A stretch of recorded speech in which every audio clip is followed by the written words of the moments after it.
anunciar, Cristo muy pronto vendrá. Siempre alegres, contentos cantar, Cristo muy pronto vendrá. Muy buenas noches, queridos televidentes. Es un grato placer dirigirnos a ustedes en esta noche, como siempre, para agradecerles la oportunidad que nos dan de llegar hasta sus hogares a través de este ministerio médico misionero, el cual tiene el propósito de llevar adelante la predicación del Evangelio de Jesucristo y los consejos oportunos para la salud que son tan necesarios en este tiempo que vivimos, llegando así al final de la historia de esta humanidad. Agradezco a Dios por la oportunidad que nos da de vernos y que cada martes podemos disfrutar de un tema vital que nos edifica y crece nuestra vida espiritual. Para eso quisiera empezar invitándolos a que podamos unirnos en adoración a Dios en una oración. Oramos. Señor y Dios, gracias por la bendición de ser tus hijos y como tales pedimos, Señor, la unción de tu Santo Espíritu en este momento para que tú con tu grande sabiduría nos des, Señor, el alcance necesario y que podamos asimilar todo cuanto se ha dicho en esta hora. Que tú bendigas la disertación de este tema, porque vamos a enfocarnos en el milagro más grande de todos los milagros, cuando Jesús salió de la tumba. Gracias, Señor, porque podemos visualizar una salvación tan grande por una sangre derramada por Cristo Jesús. Gracias, lo pedimos, agradecemos en el nombre de Jesús. Amén. Muchísimas gracias. Inicio la presentación de este tema con la lectura de la palabra de Dios en el libro de Lucas, capítulo 24, versículo 7. Lucas 24, 7, aquí lo tenemos en pantalla, dice, diciendo, es necesario que el Hijo del Hombre sea entregado en manos de hombres, pecadores, y que sea crucificado y resucite al tercer día. No cabe duda que Lucas es el que más, de los evangelistas, es el que más hace énfasis y es más específico con relación a Jesús, a tal punto de que nos muestra en una forma clara y precisa de que Jesús estuvo consciente siempre que había venido a esta tierra para cumplir la voluntad de Dios. Jesús no vino como un turista. El propósito del cielo mismo era la salvación de la humanidad. Enseñó, sanó, ministró en obediencia a Dios. Y vemos que después de celebrar la Santa Cena, iba a caminar solo. Él tenía que caminar solo, penosamente. Sería traicionado y negado, enjuiciado, crucificado y se levantaría victorioso sobre la muerte. Esa es la seguridad que nosotros los cristianos tenemos. Cuando nosotros hemos llegado a considerar que necesitamos un Salvador y nos allegamos a Jesús y lo aceptamos como tal, entonces Él nos invita a algo mayor. Y esta noche vamos a considerar qué es lo grandioso que tiene la resurrección de Jesús. Jesús supo que la cruz era totalmente inevitable y era necesario que fuera a Jerusalén. Y podemos decir, ¿por qué no fue a otro sitio? Tenía que ir a Jerusalén. ¿A Jerusalén? Que sufriera, que fuera rechazado, y que la gente no lo aceptara, sabe que a pesar de que Satanás, a través de sus mismos discípulos, escuche eso, a pesar de que Satanás, a través de sus mismos discípulos y alguien más, le sugirieron que evitara la cruz, o más bien que la rechazara, Jesús se mantuvo fiel a su causa, se mantuvo recto como había propuesto con el Padre. Y de tal manera, Jesús, su ministerio fue tan grandioso e impecable que en ningún momento fue conmovido a equivocarse como lo quería Satanás. Estaba convencido que era necesario padecer, ser muerto y resucitar. Y para que Jesús, la jornada hacia la cruz no fue nada fácil y no era tampoco una opción. Muchas veces pensamos que habían varias opciones. No, en este caso particular, de acuerdo a lo que dice el evangelista Lucas, no había otra opción, sino una parte del ministerio que había estado oculto desde los siglos y edades, pero que ahora había sido manifestado en la persona de Jesús y sus escogidos. Se desarrolla un episodio muy triste. Jesús no solamente caminó solo, sino que se desarrolla la lucha más terrible que ha habido en el Getsemaní y en las, diríamos, en la época de más ferviente de esa historia, una historia triste. Vemos otros dos personajes para poderlos relacionar al final del tema. Y eso es, Dios creó a Adán y Eva y los puso en un hermoso huerto, bendecidos, llenos de toda cosa hermosa que Dios había creado, con todo lo que necesitaban para una vida gozosa, una vida victoriosa, una vida de santidad y una vida en armonía con la voluntad de Dios. Pero pronto algo sucede. Aparece el enemigo de Dios, aparece Satanás. Y ya conocemos lo que pasó. Empujó a la joven tierra a la gran controversia entre el bien y el mal, entre Dios y Satanás. O sea que ahí comienza o se repite el gran conflicto que inició en los cielos.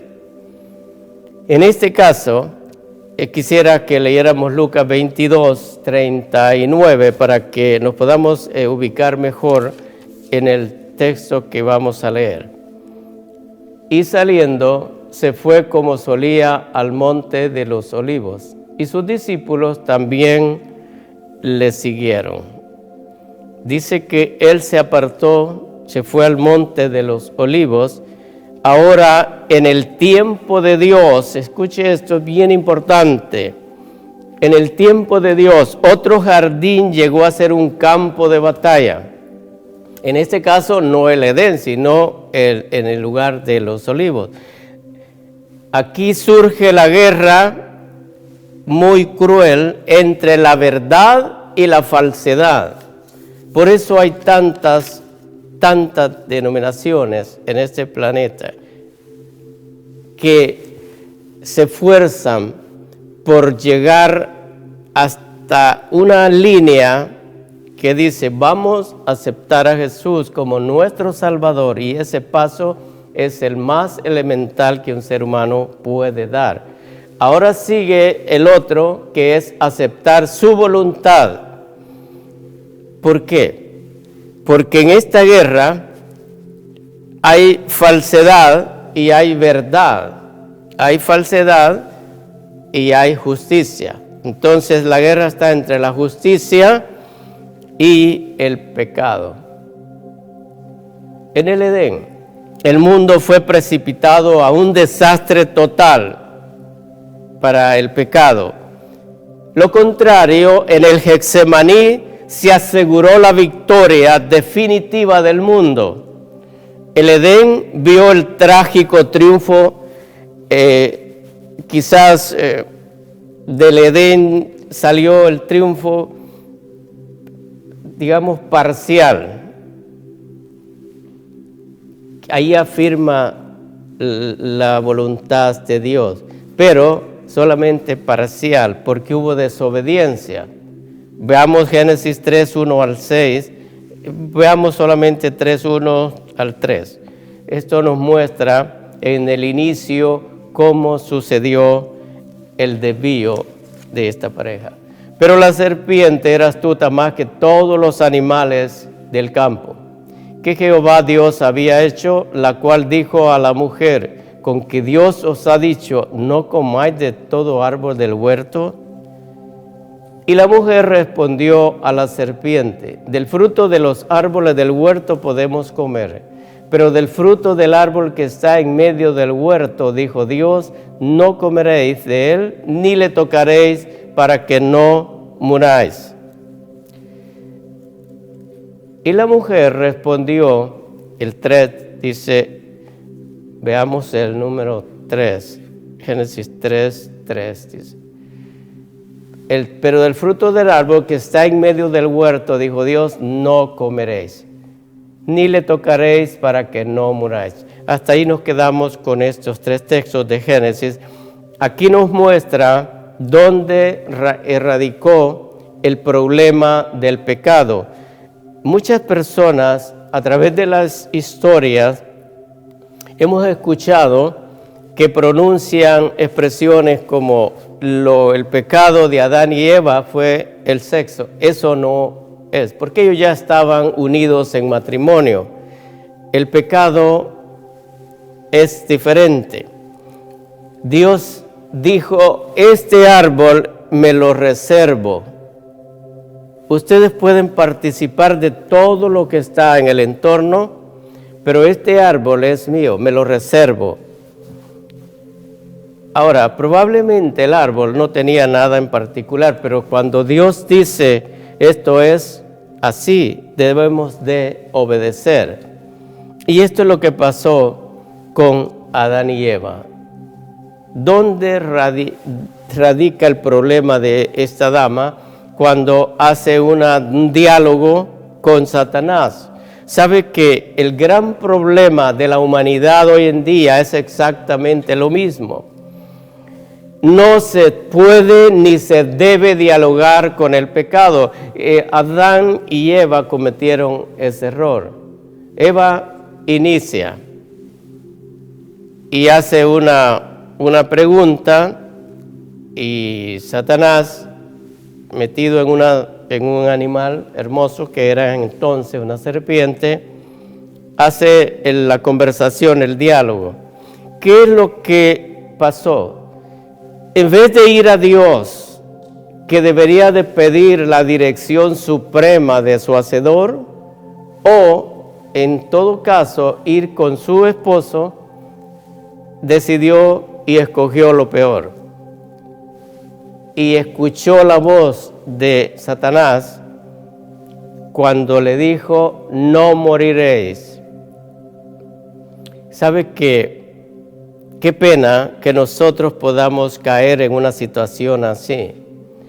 Cuando estamos en situaciones difíciles y sabemos que la voz de Dios no está presente, entonces tiene que ser la voz del enemigo. Y si no estamos confirmados en la verdad presente, vamos a sucumbir y vamos a caer muy fácil, de una manera muy simple. ¿Por qué razón? Porque estamos llenos de confianza y quizás hasta un poco de soberbia, y decimos, bueno, yo no creo, a mí no me va a pasar esto, yo soy una persona fuerte y puedo rechazar. No es así, nadie está seguro. Ese fue el problema que pasó entre esta pareja. Ahora bien, ¿Dónde estuvo entonces el problema, el pecado? En la desobediencia. Ese es exactamente el problema, la desobediencia. Y en la caída, vamos a hacer un cuadro imaginario. La caída es igual a una fruta de un árbol. Trajo la consecuencia. Esa es la caída en Adán y Eva. ¿Dónde está la victoria? La victoria está en la cruz del Calvario.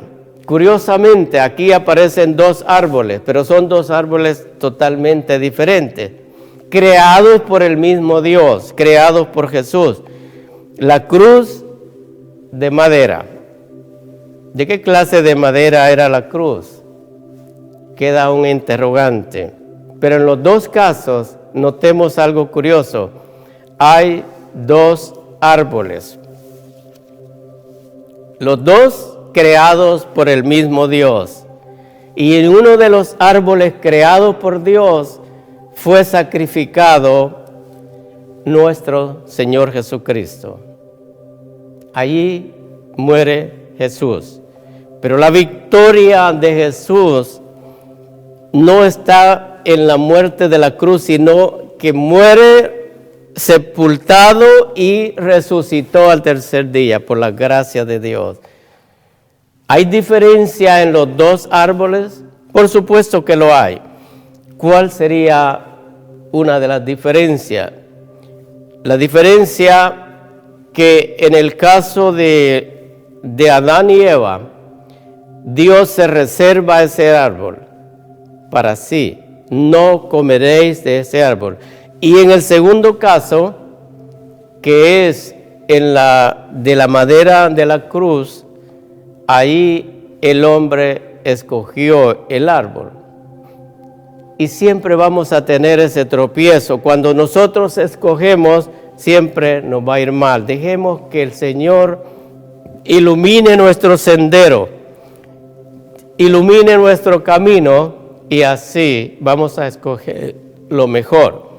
El Getsemaní muestra que por dura que sea la batalla y por débiles que seamos, la victoria es segura con Jesús.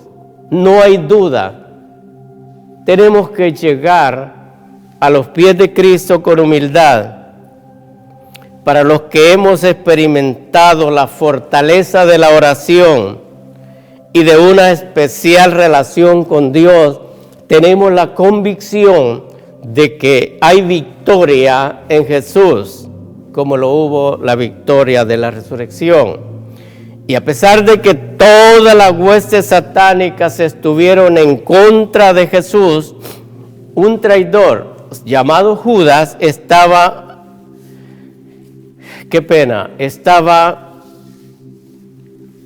a la distancia de un aliento, porque estaba cerca, muy cerca de nuestro Señor Jesús. Pausamos en un momento. Aún la distancia donde estaba la traición y la muerte de Jesús estaba a la distancia de un aliento, muy cerca estaban los discípulos, pero Judas estaba a un lado. Sabe que, querido amigo y querido hermano, las grandes cargas de la vida solamente pueden ser llevadas con éxito, con oración sincera y una sumisión a la voluntad de Dios. No hay otro camino. Usted puede encontrar y buscar por donde usted guste, pero solamente hay un camino. Y cuando las cargas de la vida, las penas morales, las pérdidas y tanta cosa mala que viene, nos atormentan, hay una solución. Tienen que ser llevadas con éxito, pero no tenemos que hacerlo nosotros, por nuestra cuenta. Tenemos que llevar con sincera oración a nuestro Señor y así poder lograr la victoria. De nuevo, el evangelista Lucas, en capítulo 22 y verso 3, nos muestra algo que nos va a ayudar a entender mejor esta lucha. Dice, y entró Satanás en Judas, por sobrenombre Iscariote, el cual era uno del número de los 12. Sabe que no cabe duda, y sin duda alguna, Satanás trabajó arduamente para conseguir a todos los discípulos. No es que solamente se dirigió Judas a él o viceversa, que cuando le dice de la forma que lo iba a entregar. Trabajó duramente, tocando puertas, tocó 12 puertas, 12 discípulos, pero Judas abrió las puertas. Él se prestó para ser un instrumento del adversario en contraste con los demás. Es muy peligroso, aún dentro de nuestra congregación, dentro del cristianismo, dentro de nuestra iglesia, puede penosamente decirlo esto, pero puede haber alguien que se preste para ser instrumento del adversario. Espero que no vaya a ser tú ni vaya a ser yo. Que por el contrario nos enfoquemos en la vida perfecta de Jesús, lo sigamos, trabajemos de la mano con Él y llevemos adelante las buenas nuevas de salvación que Él nos ofrece. Y en este caso, Judas se presta para hacer esta barbaridad y Satanás lo usó de una manera muy sutil. Qué pena, queridos amigos y hermanos, que a veces puede haber un Judas en la familia, un Judas en la iglesia y un Judas en el trabajo y un Judas en algún lado en el vecindario. Lamentablemente eso es así. Toca 12 puertas Satanás. En total se abrió una. Jesús oró toda una noche en las montañas antes de elegir a sus discípulos. Oró copiosamente para elegir a los discípulos que iban a llevar adelante el ministerio de la predicación. Él creyó que los 12 eran un regalo de Dios para él. A pesar de que Judas no fue invitado, él se coló, pero fue aceptado. Sabe que hay una pregunta que yo me he hecho y hasta la fecha no tengo la respuesta, pero quisiera compartirla. Si Jesús tocó 12 puertas, eran 12 personajes que fueron elegidos. Él oró muchos largos minutos y horas para poder tomar la decisión sabia. Pregunto, ¿fue Judas una contestación a la oración de Jesús? Es una pregunta que queda para pensarlo, para reflexionar y para meditar. De paso, quiero decirles que Judas enfilaba en uno de los más inteligentes del grupo. Tenía potencial muy grande, tenía mucho potencial y me atrevo a decir que podía haber sido otro Pablo,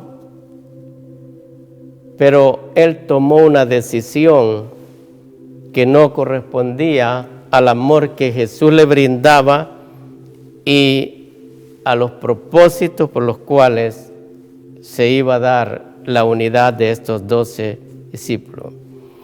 Tuvo un problema severo. El amor al dinero superaba el amor a Cristo. Me detengo un poco en esto, porque a veces podemos tener un problema similar. Aún conociendo el Evangelio, conociendo la palabra del Señor, puedes llegar a tener mucho amor y ambición al dinero a tal punto que eso lo aparte de los caminos del Señor. O tenga mucho amor a las cosas materiales o a las diversiones mundanales o a cualquier otra cosa que lo enrede en los gustos de este mundo, cosas mundanales. Y me atrevo a decirle que usted tiene un potencial muy grande para servir en la causa de Dios. Ocúpese del Señor, busque al Señor, trabaje para su causa. Levante a Jesús, levante su bandera y fuertemente, así, la bandera de Cristo tiene que ser nuestro estandarte y así podemos mantener el alimento espiritual que tanto necesitamos para llevar una vida que dignifique y glorifique el nombre de Dios. Que el amor a las cosas materiales, que el amor al dinero, a cualquier cosa, no supere el amor que debemos tenerle a Jesús. Bajo ninguna circunstancia, Jesús tiene que estar primero en todo. Hay un texto muy conocido que todos deberíamos de saberlo, aprenderlo. Y este texto habla de una búsqueda. Y el Señor dice, buscad primeramente el reino de Dios y su justicia, y todo lo demás vendrá por añadidura. Aquí lo tenemos en pantalla, Mateo 6:33, dice, mas buscad primeramente el reino de Dios y su justicia, y todas estas cosas os serán añadidas. Cuando ustedes y yo busquemos de todo corazón, con toda nuestra mente, el reino de Dios, no se preocupe por el resto. Si usted siente y se preocupa y en su mente está el reino de Dios, eso es todo lo que necesita. Entonces no va a haber nada que lo aparte de el propósito por el cual usted sigue a Jesús. Buscad primeramente el reino de Dios. Judas no lo hizo así. Judas buscó sus intereses personales. Él soñaba con tener un puesto en el reino que él creía que era un reino humano y que Jesús iba a arreglar todas las cosas con los romanos y que era un reinado totalmente terrenal. Judas no entendió en las enseñanzas de Jesús 3 años y medio, no entendió el propósito del cielo para la salvación de toda la humanidad, porque el propósito de Jesús era salvación de todo. Pero el amor al dinero superó el amor a Jesús. Ojalá ese no sea la situación de ninguno de nosotros, que hayan cosas, incluso personas, no puede haber personas incluso que superen el amor. Usted no puede tener amor más a una persona que a Cristo, porque entonces está metido en un problema muy serio, muy serio. No puede haber intermedios en la vida de un verdadero hijo de Dios. Tiene que ver a Jesús así, en lo alto. Y un caso que ya todos conocemos, cuando Jesús alimentó a los 5,000, de nuevo aparece, antes de esto aparece Judas. Judas captó el valor político del milagro solamente. Imagínense, él pensó la parte política y puso en pie un proyecto de tomar a Cristo por la fuerza y hacerlo rey. Judas se enfocó en una situación absurda. Él creía que al tomarlo por la fuerza, este hombre de Nazaret se iba a defender y inmediatamente en cosa de segundos él iba a tumbar a toda la tropa que le iba a capturar. Pero Jesús conocía el final desde el principio y sabía qué es lo que tenía que suceder. Pero Judas tenía otros planes muy absurdos y muy fuera de tono de lo que se estaba en juego. Pero sabe que Jesús de pronto denunció el intento y allí comenzó el desengaño de Judas.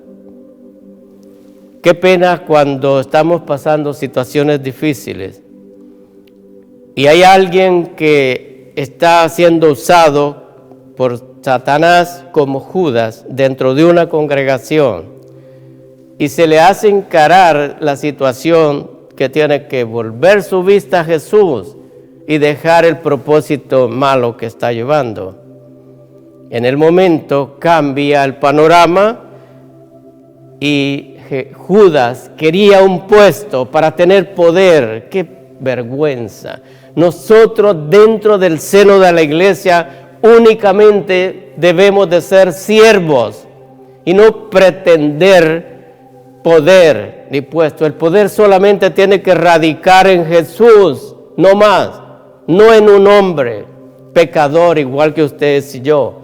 Solamente en Cristo hay salvación, en ningún otro nombre bajo la tierra ni debajo del cielo. ¿Sabe que Judas, como quería un puesto en el reino terrenal según él, y cuán trágico fue ese deseo de un lugar en el reino temporal, que le hicieron perder un lugar en el reino celestial? ¿Cómo la ve? Él anheló un puesto en el reino terrenal. Él se ubicó y hizo un esquema táctico y propuso cosas y bueno, el hombre tenía en su mente, dice, yo voy a tener un puesto en el reino terrenal de Jesús. Pero ese anhelo, ese deseo de un lugar así, ¿sabe qué pasó?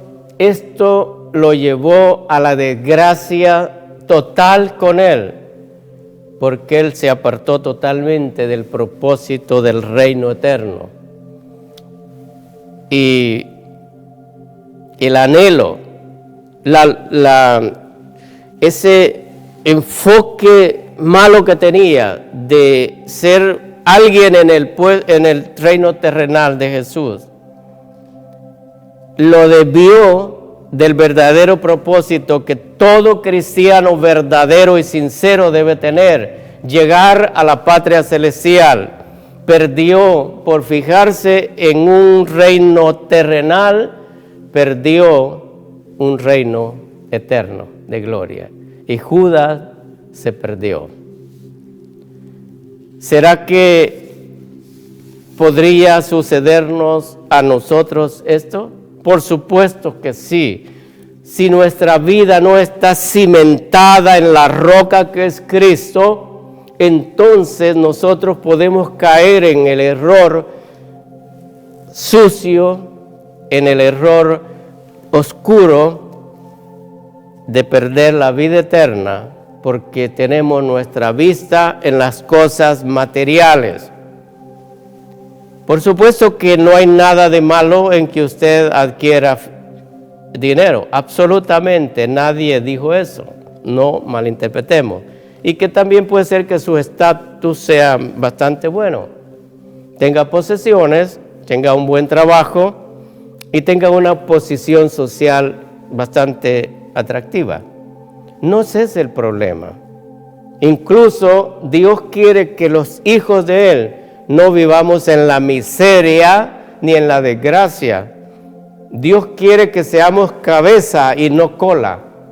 Un buen cristiano, honesto, sincero, lleno de esperanza, no puede ni debe de estar siendo la burla de toda la gente. El problema es que todo esto puede ensombrecernos nuestra fidelidad a Dios. Ese es el problema. Quite de su camino todo lo que le ponga una sombra para llegar al propósito de la vida eterna.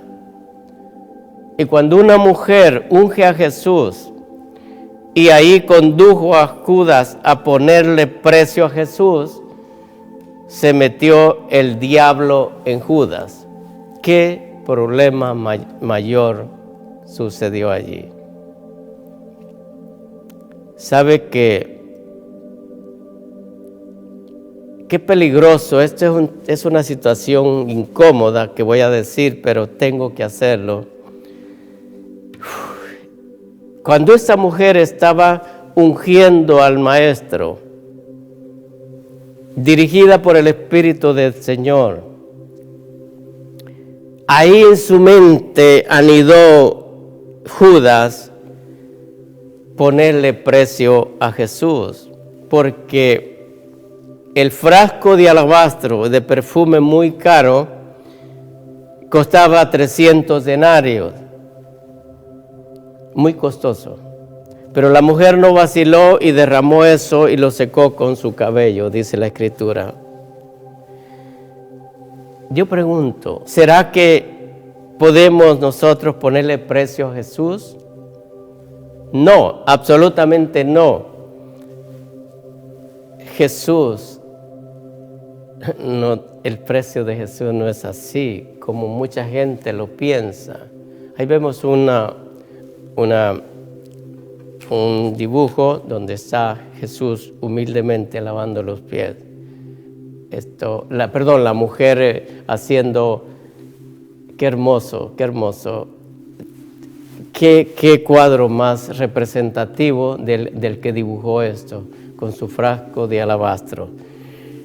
Sabe que a veces nosotros le ponemos precio, podemos ponerle precio a Jesús, creyendo que con enfrentar con dinero las cosas podemos comprar la salvación. Y la salvación no se compra con dinero ni con cosas. Eso es absurdo, ese es un pensamiento satánico. En el cielo, Satanás tocó puertas de todos los ángeles y le abrieron, la tercera parte de ángeles le abrió las puertas a Satanás. Y en esta noche quiero recalcar algo. O estamos con Cristo o estamos en contra de Cristo. Veamos qué dice el evangelista Mateo, capítulo 12, verso 30, que nos muestra Mateo 12, 30. Dice, el que no es conmigo, contra mí es. El que conmigo no recoge, desparrama. La cruz dividió la historia y la división entre la fe y la incredulidad, entre la traición y la aceptación y entre la vida y la muerte. Tenemos que decidir ir con Jesús y obtener la vida eterna o contra Jesús y alcanzar nada, absolutamente. Lo más notorio de todo esto es que no hay un terreno intermedio para ningún ser humano. Escuche esto, no hay un intermedio. Al final de cuentas, o estamos de un lado o estamos de otro. No hay una tercera opción. Jesús dijo, el que no es conmigo, contra mí es. O con Cristo o con Satanás. Tan simple como eso.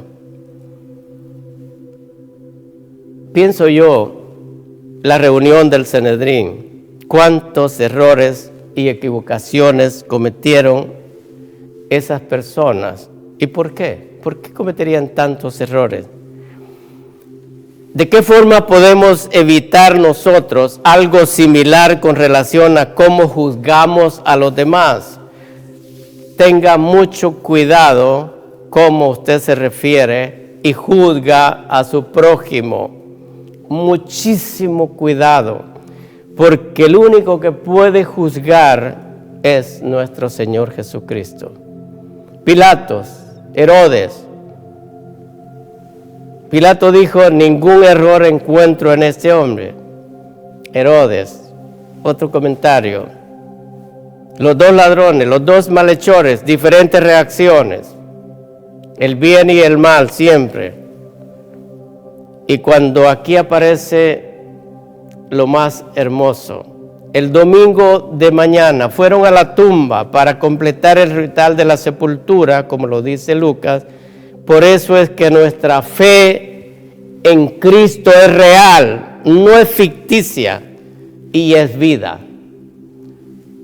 Porque no está fundada en la tumba, sino en la resurrección de Jesús. Los grandes líderes religiosos de muchas denominaciones, sus líderes están todavía en el sepulcro, pero nuestro gran líder está en el cielo, resucitó para la gloria del Padre y está sentado a la diestra del Padre. No esperaban al ir a ver el sepulcro una tumba vacía, no habían comprendido lo que sucedía o que los ángeles o mensajeros celestiales les dijeron, no está aquí, ha resucitado. Qué hermosa palabra. Lucas 24:6. Lo vemos con más claridad. Mire qué hermoso. Dice, no está aquí, sino que ha resucitado. Acordaos de lo que os habló cuando aún estaba en Galilea. Ya les había dicho, pero ellos incrédulos no creían. Ahora pregunto, ¿por qué es tan crucial y esencial para nosotros hoy, como lo fue para la predicación apostólica, esto? ¿Por qué es tan importante? Porque si dejamos de ver a Jesús, vamos a vernos a nosotros mismos y nos vamos a destruir lentamente, pero seguro. Las mujeres fueron testigos presenciales de la resurrección de Jesús y corrieron para compartir la buena noticia. Qué pena, pero ninguno les creyó. Y eso es exactamente lo que el pueblo de Dios debe de hacer. Demos las buenas nuevas de Jesús a la gente. Hay muchos que no van a creer, pero muchos van a aceptar la salvación en Cristo Jesús. Y los apóstoles, en cambio, desecharon la mayor noticia de la historia de la redención y tomaron como locura a esas mujeres agotadas, desesperadas, pero fieles seguidoras de Jesús. Pero muy pronto los discípulos se enteraron de cuán equivocados estaban. Era verdad lo que estas mujeres decían. ¿Y tú? ¿Cómo está tu vida? ¿Tú realmente crees en un Dios verdadero? ¿Crees que Jesús murió por tus pecados y que derramó su sangre y que resucitó para la gloria de su Padre? Porque la vida de Cristo no termina en la tumba. Y la gran promesa es que la nuestra tampoco terminará allí. Si tú aceptas a Jesús, vives una vida que agrade al Señor, tu vida, igual que la de Jesús, no quedará en la tumba, porque en el día postrero te levantarás de los muertos si vives una vida digna delante de Dios. Si pensamos y creemos que la muerte tiene la última palabra, nuestra fe sería vana totalmente, porque quedaría prisionera en el sepulcro. Nuestra fe no puede quedar prisionera en un sepulcro. ¿Dónde terminará tu vida al morir? Esa pregunta queda para reflexionar. Y la resurrección de Jesús debería haber sido evidencia suficiente para demostrar que Jesús era el Mesías, golpeado brutalmente, traspasado con una lanza y luego puesto en la tumba, ensangrentado, debilitado, con hambre. De algún modo hubiera salido vacilante de la tumba, pero no habría sido el Mesías victorioso. Gracias a Dios que Jesús se levantó de los muertos. Jesús vivo camina unos cuantos kilómetros camino a Emaús. Cuando aparece a los 2 discípulos, les mostró su carne, comió con ellos y además les dirigió las escrituras para confirmar su fe. Y la evidencia que él estaba realmente vivo vinculó su resurrección con la misión de predicar el evangelio a todas las naciones, y antes de partir dejó la gran comisión y les dijo: toda potestad me es dada en el cielo y en la tierra, por tanto, id. Qué hermosas palabras. Mateo 28, 18 y 19. Y Jesús se acercó y les habló diciendo: toda potestad me es dada en el cielo y en la tierra, por tanto, id y haced discípulos a todas las naciones, bautizándolos en el nombre del Padre, del Hijo y del Espíritu Santo.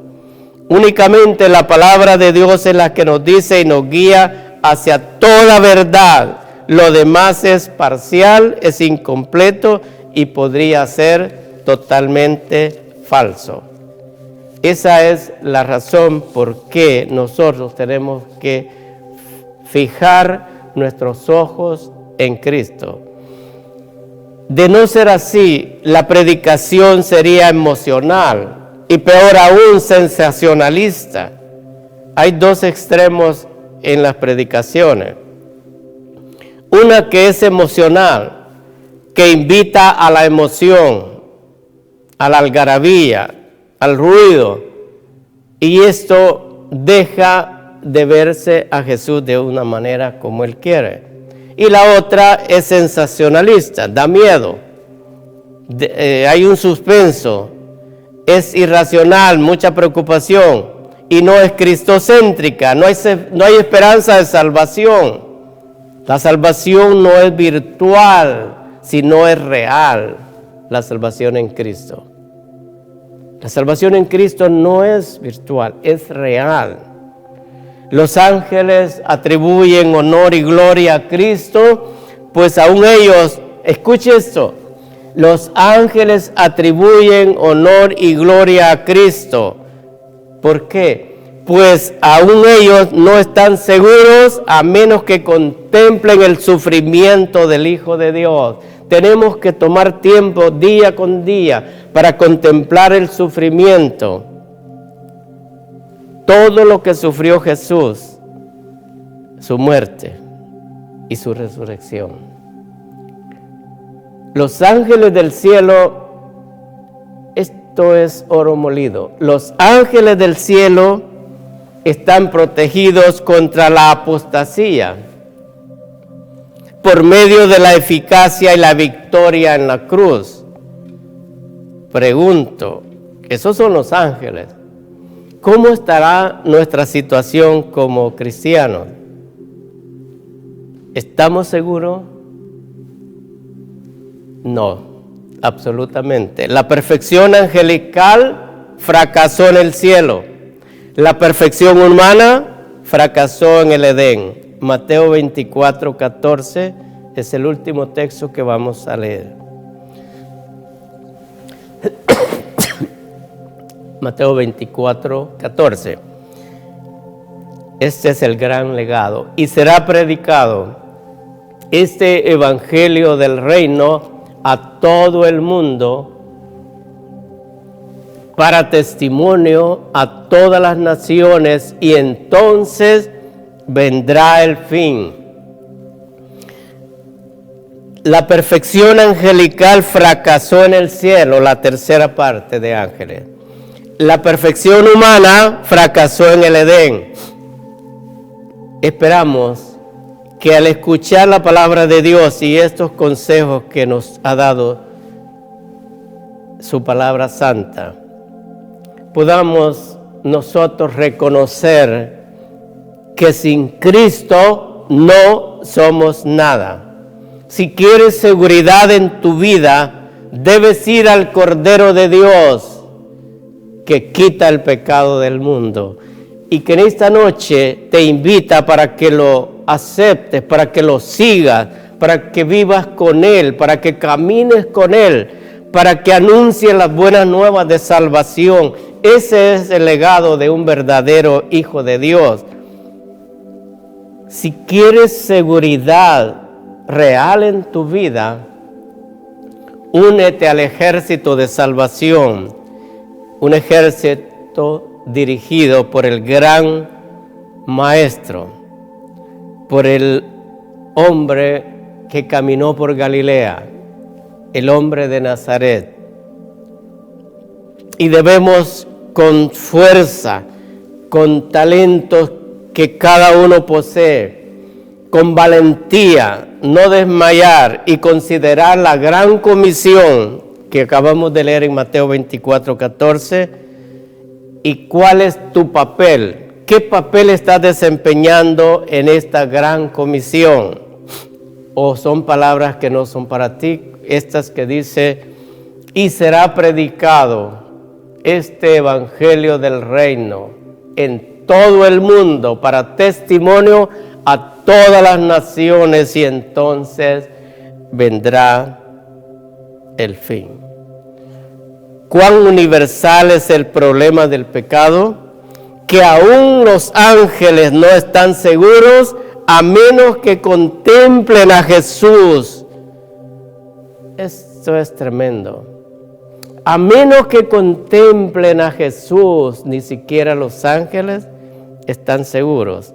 Cuidemos nuestra vida, que esté centrada en el que murió y derramó su sangre por nosotros.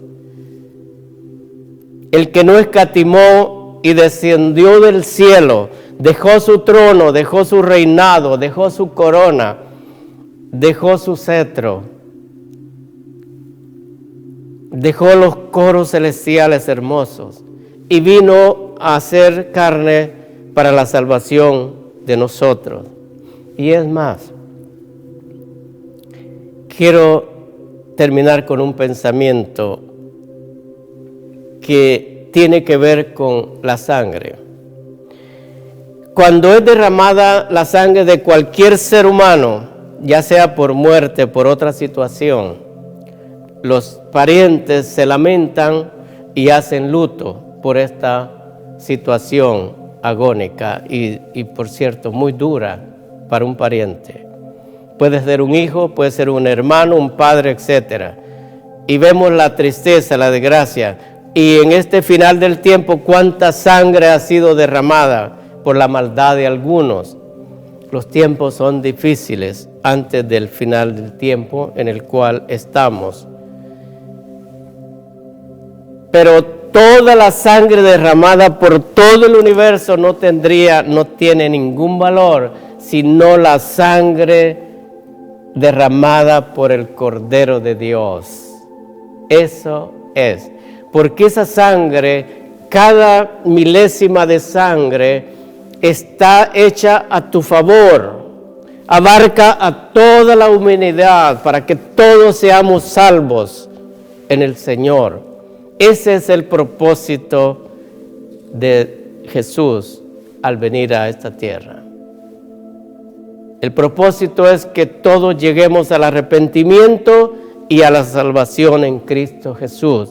Pero para eso tenemos que seguir y caminar la cuesta del Calvario como Jesús la caminó. Y para eso tenemos que entregar totalmente y sin reservas nuestra vida a Jesús. Que Dios bendiga a cada uno de los que han visto este programa, sus hogares, sus familias, y que la paz de Cristo reine en cada hogar y acepten a Jesús como su Salvador personal y le sigan. Gracias, buenas noches.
anunciar